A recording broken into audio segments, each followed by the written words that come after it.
Hey everybody, Chris Klotz with Stevenson and Klotz Injury Firm here in Pensacola, Florida. We are at Pensacola Harley-Davidson. We are with David Church, who is a master technician, and I have learned a lot about what that means. Can you introduce yourself and just tell us a little bit about what is a master tech? So yeah, like you said, I'm David Church, Pensacola Harley-Davidson. I've been in the dealership for 9 years. Being a master tech is, Harley comes out with these videos on everything they have. Tires, brakes, safety, hydraulics, everything. We have videos that come directly from Harley and they explain what they want and how they want things done.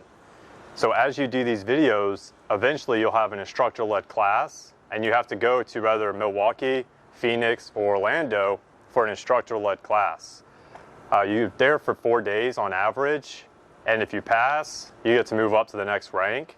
There's 5 ranks altogether, as it were, and each one has more difficulty as you go along.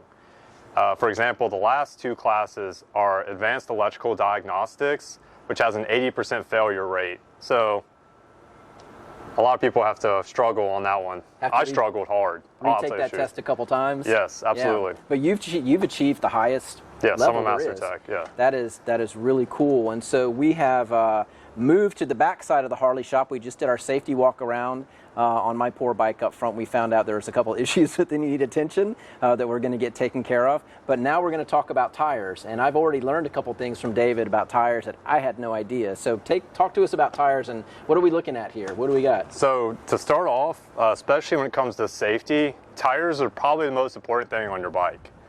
If your brakes fail, you have another brake. If your ABS module goes out, your standard brakes will kick in, allowing you to still stop. If the electrical system goes down the worst possible way, it goes into limp mode, which will allow you to drive to wherever you want and turn it off. But once you turn it off, it will not turn back on, right? But if your tire falls off, you go down. You're not popping a wheelie until you come to a nice little stop. And if you have a flat tire, you don't usually have a good median section that you can pull off onto and everything's good. It's always going to be in the worst possible place. It's guaranteed. Absolutely. You'll be in the middle of the desert in Phoenix at 120 degrees and your tire's going to give out. Or in the middle of Atlanta rush hour traffic. Absolutely. You see it all the time in Atlanta. Tires on the side of the roads. Like, what happens? But anyways, so tires is literally the way the rubber meets the road. And you've seen bikers do the 2 fingers down while they're riding. You know what that is? No. That means rubber's down, shiny side up. That literally means both tires on the road. I hope you get there safe. Gotcha. So tires are so important that everyone on the road is saying, I hope you're good by indicating tires.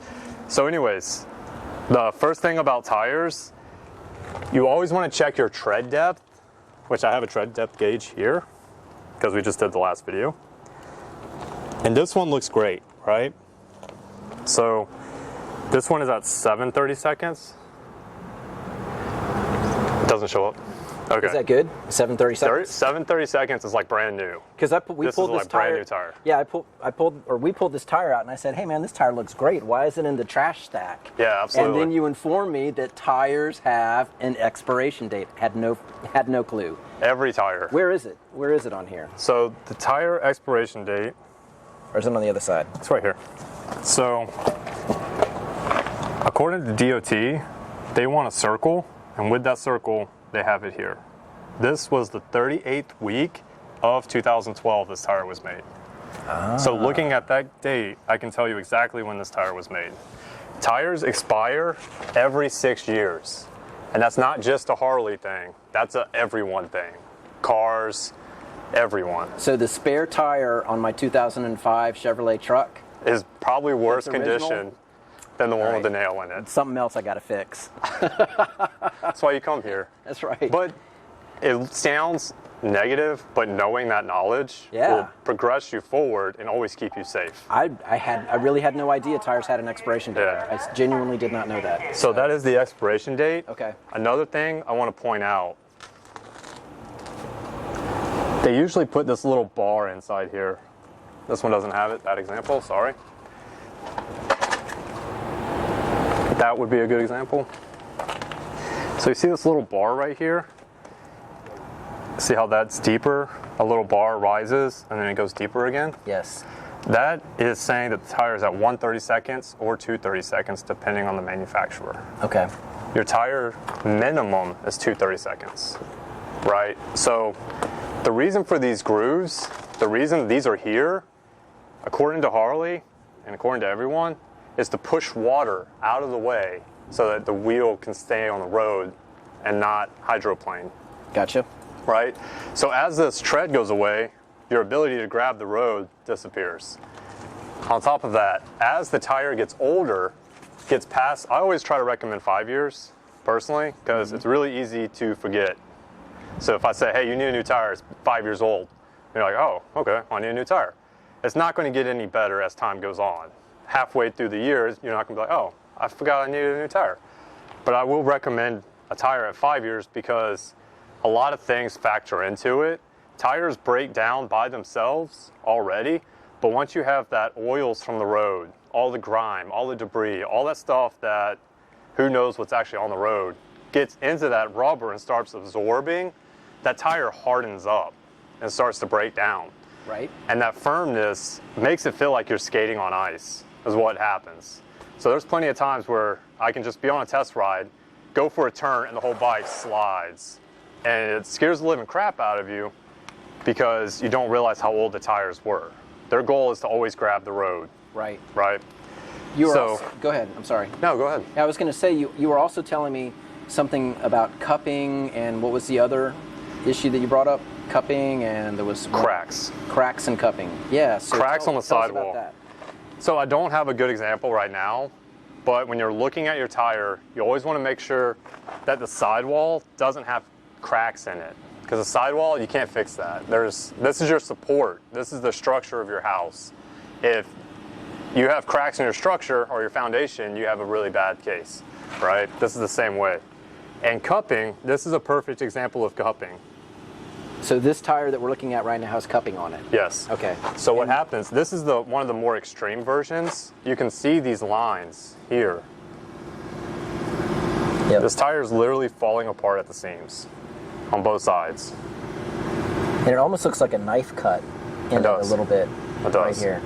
And what does You that can come see from? right here, the same thing. Cupping occurs when you have low tire pressure and you're riding the bike with low tire pressure. Instead of it being a comb or a bowl, it's flat. And that flatness starts to wear on the sides, and you'll see these little ledges. It's like stairs right here. This one's high, this one's low. This one's high, this one's low. So the way tires are made, they put, if you have a radial, for example, a radial tire uses steel cables that weave like this on the top section, comes to the sides, and the sidewall is only made for gripping the road. It's not made for constant heavy pressure, right? This isn't a radial tire, but that's an example. So where that steel cable is giving out, this rubber starts to wear out, and the flat tire, since it's not doing what it's supposed to do, it's like this, the softer rubber starts to wear out faster. And that's what's happening here. So there's different hardnesses of rubber on the tires. Yes. The harder rubber is here, and then the softer rubber is near the sidewalls. Yes. Because Something when you're else I learned riding, today. all Yeah. that weight is in the center. And when you're turning, it's more important for that tire to grab the road. The harder it is, the less likely it is to grab the road. Makes perfect sense. But again, something I learned today for the first time. So thank you. Absolutely. Another thing, this is your bead. It's what's called bead. And the rim should come up to this point. And you see this little line right here? Yes. Believe it or not, they call it the bead line. So if you ever are looking at your tires to make sure it's safe, you want to make sure that you see this line go all the way around the tire. Okay. If it's seated correctly on the rim, you're not going to see past that line. You'll barely see that line at all. Okay. And that's the best case scenario. That's a sign of a good fit. That's a sign tire of for a your not rim. damaged rim. Not damaged rim. Okay. Because like potholes, for example, smack crap out of a pothole, jump a curb, and that bead breaks loose and all the air is getting out. right? Yep. So no matter how much you're trying to fill it up, you're not going to get more air, Yep. right? Cool. Well, That should be it for tires. is that anything else you Oh. want to cover about tires? One more thing. That looks professional. One more thing. Tread patterns are very important when it comes to matching, Okay. right? So Harley teams up with like Dunlop and Michigan to make tires. So you'll see the bar and shield on a lot of the tires. It's very important that you have the proper tread on both tires. If you have different treads, the front of the bike and the rear of the bike will not act the same given situations, which could be fatal. Okay. It's not like extremely dangerous situation, but it's important enough to make mention, Okay. especially on a safety video. So if you have to replace, say you pop a tire by accident, or you hit a nail, or you can't fix it, you want to make sure you have the matching tread on both tires. Yes. If you're not buying them as a set. Yes. Gotcha. And usually to the point where if you pop a tire on one, unless it's a brand new tire, you should replace both of them. Okay. Just because one might be brand new and the other one might already be 5 years, 4 years old, or it might have cracking or whatever. Gotcha. And then you're chancing that offset tread plus other safety issues. Okay. Right? Tires are the most important thing. Right So- on. Well, so once again, David Church, Master Tech at Harley-Davidson Pensacola, Chris Klotz with Stevenson and Klotz Law Firm. I think we are going to move on and do our next segment. What are we going to talk about in our next segment? Brake fluid. Brake fluid, very important issue. We're going to move inside. I think we're going to be at your station. Yes. Awesome. So once again, thank you guys for watching. David Church, Chris Klotz, Stevenson Klotz Law Firm. We'll see you on the next segment. Stay tuned.